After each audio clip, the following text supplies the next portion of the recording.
ఎంతో మంది అమ్మాయిలు ఇష్టం లేని పెళ్లి చేసుకోండి ఇలాగే వాళ్ళ అమ్మ నాన్నల కోసం సొసైటీ కోసం మనసు చంపుకొని లైఫ్ అంతా గడిపేస్తున్నారు. నువ్వు అక్కడ సంతోషంగా లేకుండా నేను ఇక్కడ సంతోషంగా ఉండాలని కోరుకునే హక్కు నీకు లేదు. నేను చెప్తున్నాను కదా బాసు, ప్రేమ లేకపోతే ఏ బంధం కూడా నిలబడదు. ఈ అమ్మాయిని కూడా అస్సలు అర్థం కాదు బాసు. అన్ని అలవాట్లు ఉన్నాడిని ప్రేమిస్తారు, ఏ అలవాట్లు లేనని పెళ్లి చేసుకుంటారు. కానీ నేను అలా కాదు కదా బ్రదర్. తన్నే ప్రేమించాను, తన్నే పెళ్లి చేసుకోవాలనుకున్నాను. చావైనా బతుకైనా తనతోనే అనుకున్నాను. నాది కదా ట్రూ లవ్. పెళ్లి చూపుల్లో పదవి నేనేం అడిగా బ్రదర్. మరి ఇంతకు ముందు ఎవరినైనా ప్రేమించావని అడగలేదా బ్రదర్? అడుగుంటే చెప్పుండేది పిచ్చి పాపం. మా ప్రేమ బతికేది.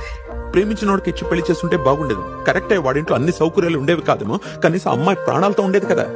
నువ్వు మారుతావని ఎక్కడ కొంచెం హోప్ ఉండేది, ఇప్పుడు అది కూడా పోయింది. ఇదే సార్ లైఫ్. ప్రేమకి పెళ్లితో పని లేదు, కానీ పెళ్లికి ప్రేమ అవసరం సార్. ప్రేమించిన అమ్మాయి జీవితం బాగుండాలి. నీ ప్రేమలో నిజాయితీ ఉందమ్మా. నా ప్రేమ ఏముంది సార్? పెళ్లి అయిపోగానే ప్రేమించిన వాళ్ళు ఉన్నారో పోయారో పట్టించుకొని ఈ రోజుల్లో నా లైఫ్ బాగుండాలని పల్లవి, క్రిస్టి లైఫ్ బాగుండాలన్నారు. వాళ్ళ ఆలోచన ముందు నా ప్రేమ సార్ ఒక జ్ఞాపకం. లైఫ్ మనకి బోల్డ్ ఛాన్స్ ఇస్తుంది, మనం దానికి ఒక్క ఛాన్స్ ఇవ్వాలి.